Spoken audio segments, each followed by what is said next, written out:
Menteri Dalam Negeri Tito Karnavian mengungkapkan pilkada justru bisa menjadi momentum untuk melandaikan kasus COVID-19.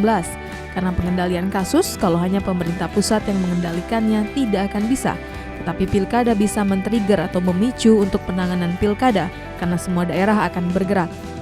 Untuk itu harus ada settingan tersendiri, harus ada proteksi bagi penyelenggara, peserta, pemilih, dan pengawas. Tito juga menyampaikan pemerintah pusat mengalokasikan anggaran untuk alat pelindung diri atau APD bagi KPU dan Bawaslu sebagai upaya untuk penanganan COVID-19. Selain itu, Tito menegaskan dalam tahapan pelaksanaan pilkada, jika ada pelanggaran supaya ditindak tegas. Kemudian ia menambahkan agar diperbanyak materi debat tentang strategi penanganan COVID-19 sehingga adu-adu gagasan dalam menangani COVID-19 dapat dikemukakan di muka umum.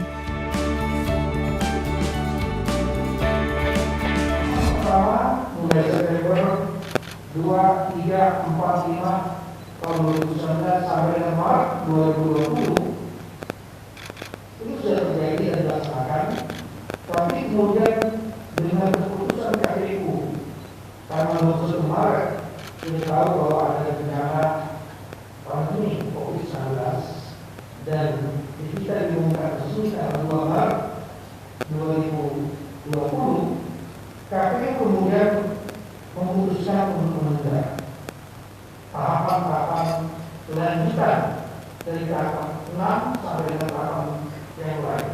Dan itu berimbas kepada jadwal lain-lain.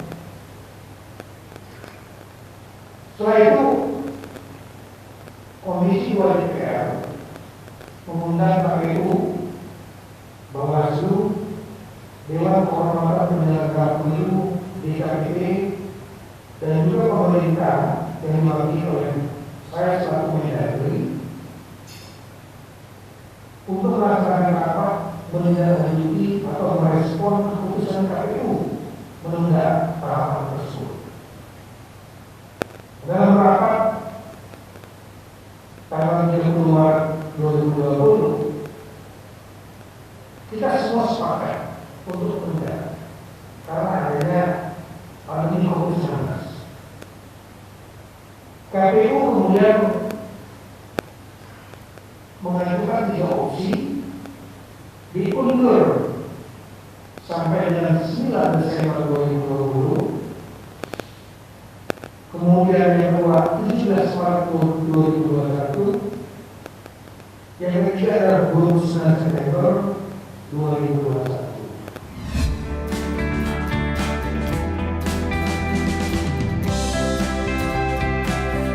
Langkah-langkah konkret dan antisipatif untuk mewujudkan pemilihan gubernur, bupati, dan wali kota serentak 2020 yang aman, berkualitas, dan demokratis di bumi sepucuk Jambi 9 lurah pada adaptasi kebiasaan baru.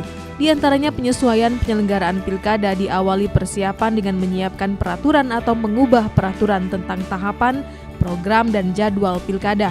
Menyesuaikan teknis berkaitan dengan mekanisme, tata cara pendaftaran calon, metode kampanye, pemungutan dan penghitungan suara, serta rekapitulasi perolehan suara yang tepat dengan situasi pandemi saat ini. Menerapkan ketentuan protokol kesehatan dengan ketat dalam penyelenggaraan pilkada, baik bagi KPU, Bawaslu, peserta pemilihan dan pemilih. Misalnya penggunaan masker, menjaga jarak, dan selalu mencuci tangan. Sangat dibutuhkan inovasi dalam penyelenggaraan dan pengawasan pemilihan atau pilkada, baik dalam pemanfaatan teknologi informasi untuk mencegah pelanggaran, menindak pelanggaran, dan menyelesaikan sengketa pemilihan, mencegah kerumunan pemilih, misalnya dengan perluasan TPS, penambahan bilik suara, pengaturan waktu pencoblosan, dan penentuan jumlah pemilih atau DPT per TPS, serta menjadikan kewaspadaan dan cegah COVID-19 menjadi kultur atau budaya hidup sehat dan disiplin dengan melibatkan partisipasi aktif pemilih atau masyarakat. Memantau tentang pegawai ASN yang terlibat aktif di praktis, ya. Tapi hanya sebagai memantau. Kalau eksekutornya itu ada petugasnya, ya, itu ya Bawaslu. Ya, jadi tugas Kesbangpol memberikan sosialisasi kepada masyarakat bahwa persiapan Provinsi Jambi dalam menghadapi pilkada serentak 12 Desember.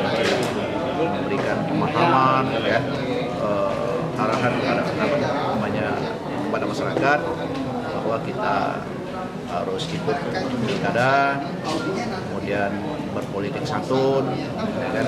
Itu tugas dari kita. Kita harap ya dengan ada COVID ini kita tidak terpengaruh, tingkat partisipasi pemilih tetap tinggi ya. Mudah-mudahan ya bisa 75% sampai 80%.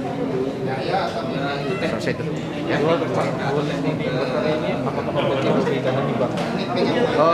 Tidak ya.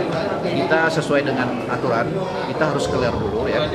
Karena sekarang ini dana hibah yang kepada parpol itu 99% sudah kita salurkan, tinggal lagi Partai Berkarya karena ada masalah internal ya, itu belum kita proses ya.